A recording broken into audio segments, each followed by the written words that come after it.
Hello dear.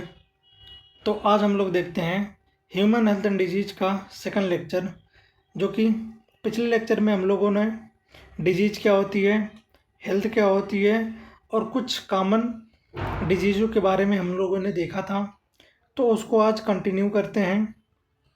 ठीक है। तो जो हमारा नेक्स्ट डिजीज़ होता है हेलमिंथीज यानी हेलमिंथीज के अंदर हमारे कौन कौन से ऐसे ऑर्गेनिज्म होते हैं जो डिजीज़ काज करने के लिए रिस्पॉन्सिबल होते हैं, तो उसके बारे में हम लोग आज देखते हैं। ठीक है। तो हेलमिंथीज में जो हमारा पहला डिजीज़ है उसको बोलते हैं एस्केरियासिस।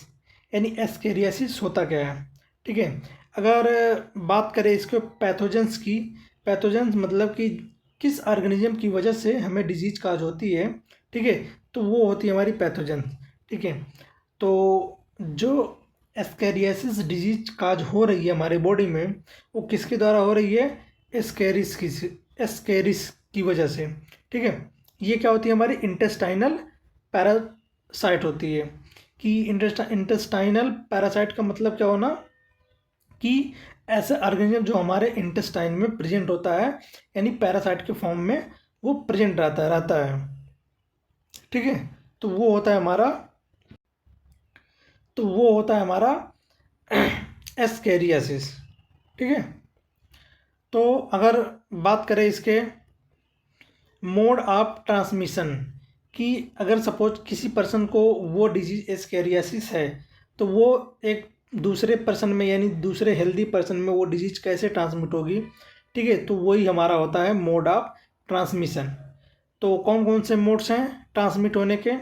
पहला तो soil, water, vegetables, fruits contaminated with the faeces containing egg of the parasite. मतलब कि जो हमारे एस्केरियासिस होती है वो हमारे सॉइल में प्रेजेंट हो, वाटर में प्रेजेंट हो, या जो हम वेजिटेबल्स ले रहे हैं उसमें प्रेजेंट हो, फ्रूट्स हैं उसमें प्रेजेंट हो, वो क्या है? एस्केरियासिस से कंटामिनेटेड रहेगा। अगर कोई भी पर्सन उसको इनहेल कर लेगा, खा लेगा, तो वो क्या होगा? हमारे बॉडी में ट्रांसमिट हो जाएगा।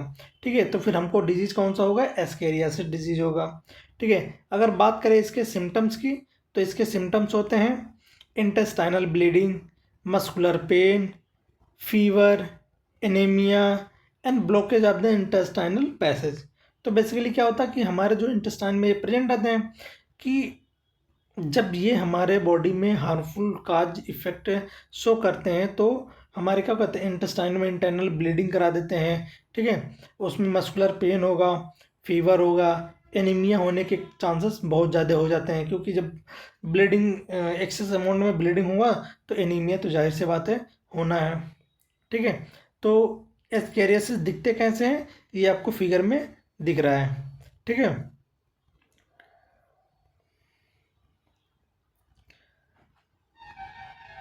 तो नेक्स्ट कॉमन इन्फेक्शंस की यानी हेलमिंथीज के अंदर हम बात करें, तो जो दूसरा हमारा डिजीज है वो होता है हमारा फाइलेरियासिस। ठीक है। तो फाइलेरियासिस को हम क्या एलिफेंटियासिस भी बोलते हैं। एलिफेंटियासिस क्यों? मतलब कि बेसिकली इसमें क्या होता है कि जो हमारे लोअर लिम्स होते हैं और जेनेटल पार्ट्स होते हैं वो क्या होते हैं कि स्वेल अप कर जाते हैं, स्वेलिंग कर जाते हैं, जैसा कि आप लोग इस फिगर में देख रहे हैं। ठीक है। जैसा कि इस फिगर में आप लोगों को दिख रहा है कि जो जेनेटल पार्ट्स है और लोअर लिम्स के पार्ट्स हैं वो क्या होता है? स्वेलिंग कर जाते हैं और उसमें फ्लूइड एक्यूमुलेट हो जाती है। ठीक है। तो अगर एलिफेंटियासिस डिजीज की पैथोजेंस की बात करें, तो वो बेसिकली है हमारा फैलेरिया वर्म, और इसी को हम बोचुरेरिया भी बोलते हैं। ठीक है। जिसका कॉमन नेम क्या है? बैंक्राफ्टी बुचरेरिया बैंक्राफ्टी एंड बुचरेरिया मलेयाई। ठीक है। ये हमारे क्या है? पैथोजेंस होंगे जिसकी वजह से हमें ये डिजीज होती है। तो बात करें अगर इसके मोड ऑफ ट्रांसमिशन की, तो ये बेसिकली होती हैं due to bite of the female Culex mosquito. जो हमारी फीमेल क्यूलेक्स मॉस्किटो होती है, इसी के बाइट करने की वजह से हमारे बॉडी में क्या होती है? एलिफेंटियासिस होती है। बात करें सिम्टम्स की, तो सिम्टम्स बेसिकली इसमें ये शो होगा कि filaria worm live in the lymphatic vessels. जो फैलेरिया वर्म्स होते हैं ये बेसिकली हमारे लिम्फेटिक वेसल्स में प्रेजेंट होते हैं, ठीक है, यूजली ऑफ लोअर लिम्ब, जो कि लोअर लिम्ब वाले पार्ट में, ठीक है। It cause chronic inflammation of the organ in which they live for many years, limb and genital organ में बी डिफॉर्म्ड। मतलब कि जो ये हमारे बुचेरेरिया वॉर्म्स होते हैं, ये हमारे लिम्फेटिक वेसल्स में प्रेजेंट होते हैं, जो कि लोअर लिम्ब वाले पार्ट में, ठीक है। और बेसिकली ये क्या होता है कि कई सालों तक वहाँ पे वो रहते हैं, रहने के बाद अगर ये हमको हार्मफुल इफेक्ट शो करेंगे तो बेसिकली क्या कर देंगे, इसमें क्रोनिक इन्फ्लामेशन करा देंगे। क्रोनिक मतलब होगी कि एकदम जटिल इन्फ्लामेशन करा देंगे, ठीक है। और वो क्या करते हैं, स्वेलिंग करा देंगे, और उसमें क्या होगा, पेन होगा, ठीक है। तो और हमारा जो भी जेनेटल एरिया पार्ट्स होते हैं और लिम्ब वाले पार्ट्स होते हैं, वो बेसिकली क्या होंगे, इफेक्टेड होंगे, ठीक है। तो जैसा कि आपको फिगर में दिख रहा है, ये एलिफेंटियासिस यानी बुचेरेरिया का वॉर्म है, और ये ट्रांसमिशन करने के लिए क्यूलेक्स, फीमेल क्यूलेक्स मॉस्किटो है, और ये आपको अफेक्टेड यानी सिम्टम्स आपको दिख रही हैं, ठीक है। तो नेक्स्ट हम इन्फेक्शस डिजीज में फंगल डिजीज के बारे में बात करें, तो फंगल डिजीज में हमारा जो पहला डिजीज आती है वार्म, मतलब रिंग वर्म। रिंग वर्म मतलब वही दाद, ठीक है। तो अगर इसके पैथोजेंस की बात करें तो इसके पैथोजेंस होते हैं microsporum, trichophyton and epidermophyton. They are seen in the groin between toes. ये बेसिकली उस एरिया में प्रेजेंट होते हैं या पाए जाते हैं जहाँ पे नमी नमी उमी प्रेजेंट होती है, नमी या ह्यूमिडिटी प्रेजेंट होती है। जैसे कि हमारे जो नो ये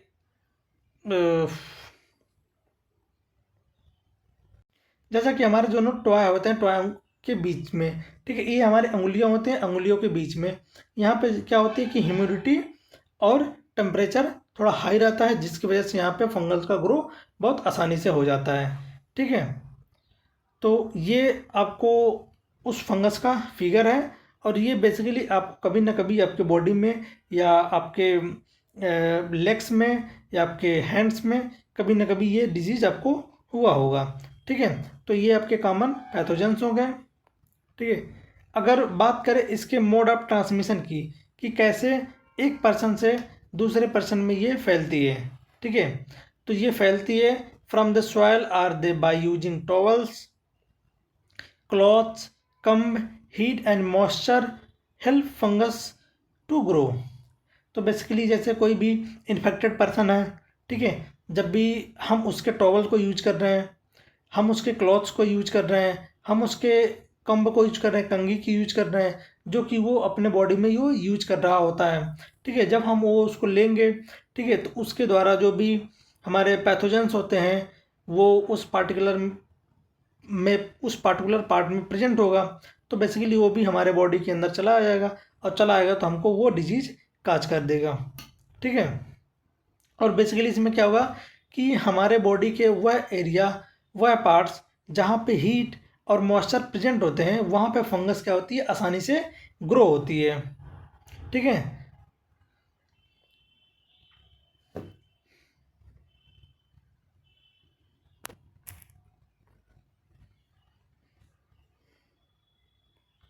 ओके, तो ये बेसिकली आपको दिख रहा है,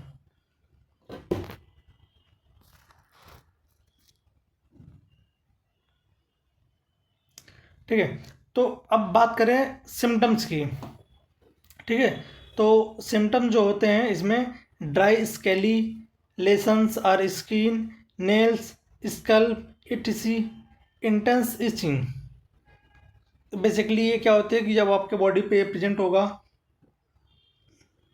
तो आपको बार बार इचिंग करने का मन करेगा, ठीक है, जिसके वजह से वहाँ पे रेडनेस हो जाती है, ठीक है। रेडनेस होने के बाद वहाँ पे फ्लूइड का डिस्चार्ज होने लगता है, और उसके बाद वो क्या होती है, कंटामिनेटेड हो जाती है, और बेसिकली वो पूरा स्प्रेड कर जाती है। जब स्प्रेड कर जाती है तो बेसिकली आपको पेन होने लगता है, ठीक है। ये आपको कुछ फिगर में दिखाए गए हैं, फंगल इन्फेक्शन है, जिसको आप देख सकते हैं।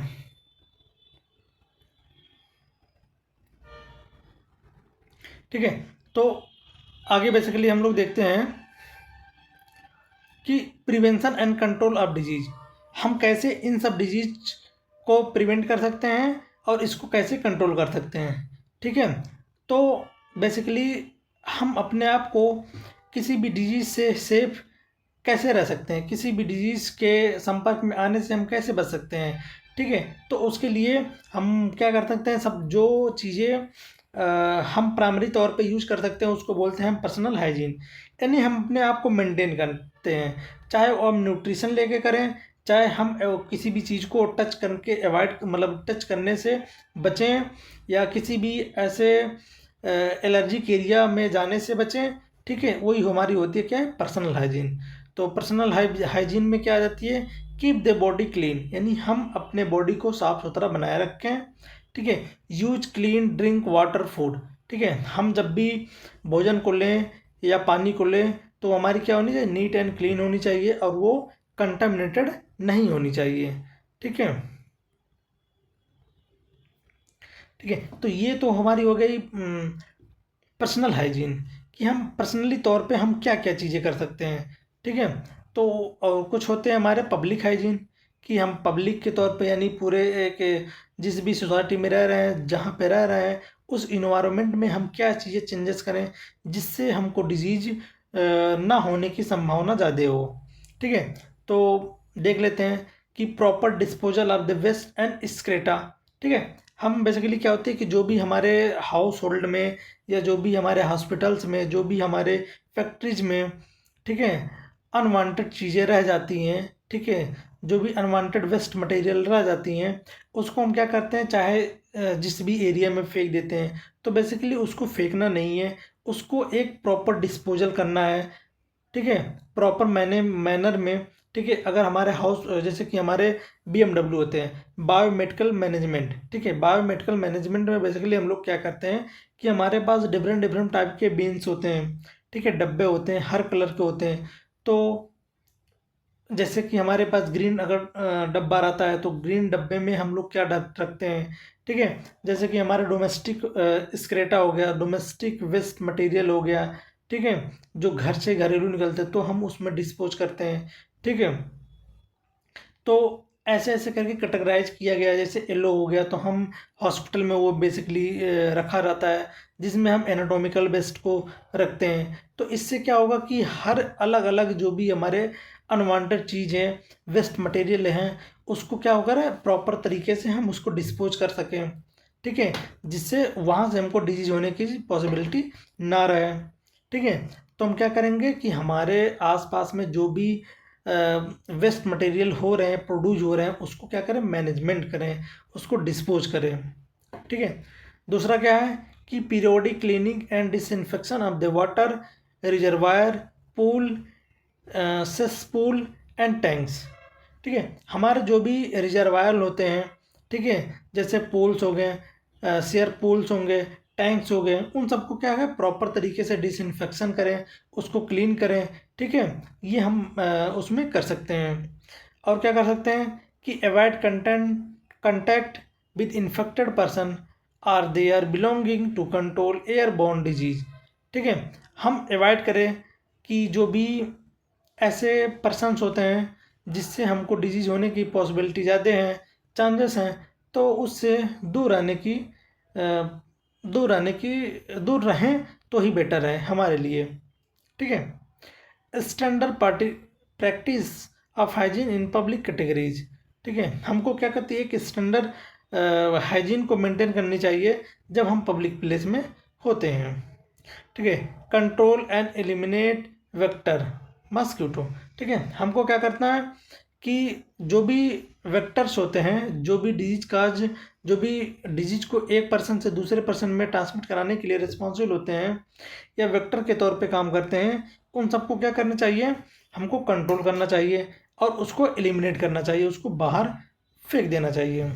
ठीक है। आपको फिगर में कुछ बीन्स दिए हैं कि यहाँ पे प्रॉपर कैसे तरीके से डिस्पोज करना चाहिए। ठीक है। हम कोई भी चीज़ें खाना बना रहे हैं, खा रहे हैं, ठीक है, उसमें कैसे हाइजीन को मेंटेन होनी चाहिए, वो आपको फिगर में दिया गया है। कहीं भी पानी जो होती है हमको इकट्ठा नहीं रखना चाहिए। ठीक है।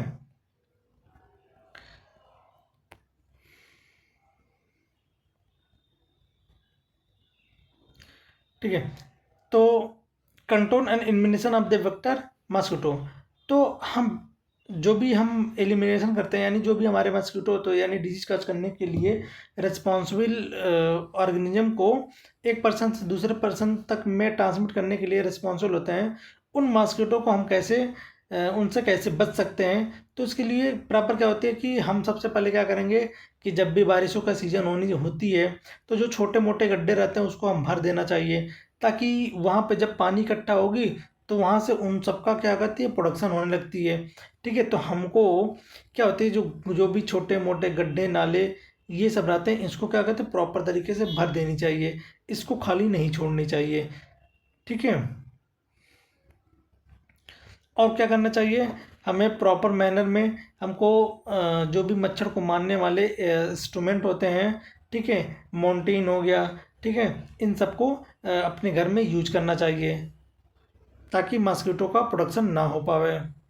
ठीक है, और क्या होना चाहिए कि जब भी हम रात में सोते हैं तो सोते समय मच्छरदानी का प्रयोग करना चाहिए ताकि मच्छर हमको काट ना सके। ठीक है,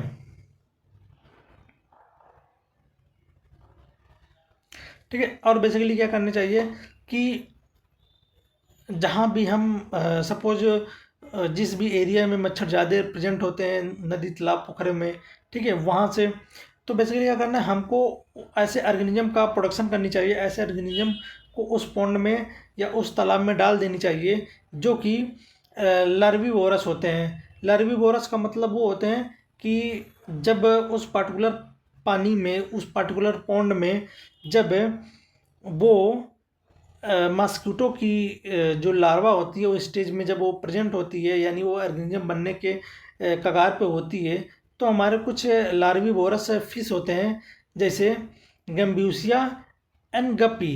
ठीक है, ये क्या करते हैं, उसको खा जाते हैं। जब वो खा जाते हैं तो मच्छर का प्रोडक्शन होगा नहीं, तो बेसिकली हमको क्या करना चाहिए, इंट्रोड्यूस कर देना चाहिए उस पॉन्ड में, ठीक है, लार्वीवोरस फिश को, जैसे कि गम्बूसिया और गैपी।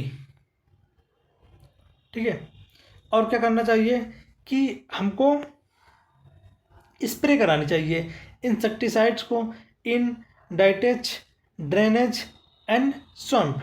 ठीक है, हमें ऐसे ऐसे एरिया में जहाँ पे पानी इकट्ठा हो रही है, जहाँ पे स्वैम्पी एरिया है, दलदली स्थान है, ठीक है, जहाँ से ऐसे पॉसिबिलिटी हो रही है कि यहाँ पे मच्छरों का प्रोडक्शन होने वाली है या हो रही है, तो वहाँ पे हमको क्या करते हैं, स्प्रे कर देनी चाहिए ताकि मच्छर क्या हो वहाँ से किल हो सकें। ठीक है, और देखा जाए तो provide doors and Windows with the wire and mesh. हम बेसिकली क्या कर सकते हैं, अपने जो हमारे डोर्स हैं, विंडो हैं, उसमें जालीदार, ठीक है, जालीदार विंडो का यूज करना चाहिए जिसमें मच्छर हमारे बाहर से अंदर ना आ सकें। ठीक है, तो इन सब चीज़ों का हमको क्या करना चाहिए, यूज करना चाहिए, जिससे हम इन सब गंभीर बीमारियों से हम बच सकें। ठीक है, तो बेसिकली क्या होती है कि और बेसिकली हम क्या कर सकते हैं, प्रिवेंशन में हम क्या कर सकते हैं, ये तो चीज़ें हो गई कि अवॉइड करना, कि किन किन चीज़ों को हम अवॉइड कर सकते हैं और किन चीज़ों से जो डिजीज हो रही है उसको हम कैसे किल कर सकते हैं। ठीक है, और कुछ ऐसे चीज़ होते हैं जो हम अपने बॉडी में ही चीज़ों डेवलप कर दें और जिसके थ्रू वो डिजीज़ हमें जब भी वो ऑर्गेनिज्म हमको बाइट करे, काटे या हमारे बॉडी में इंट्रोड्यूस हो जाए तो भी हमें वो डिजीज़ का कोई भी सिम्टम शो नहीं हो। तो उसके लिए बेसिकली हम लोग क्या करते हैं, वैक्सीन का यूज कर सकते हैं। ठीक है, वैक्सीन या इसी को हम लोग क्या बोलते हैं, इम्यूनाइजेशन, यानी टीकाकरण। ठीक है, ये बेसिकली होता क्या है, it is help to control disease like smallpox, polio, diphtheria, pneumonia and tetanus.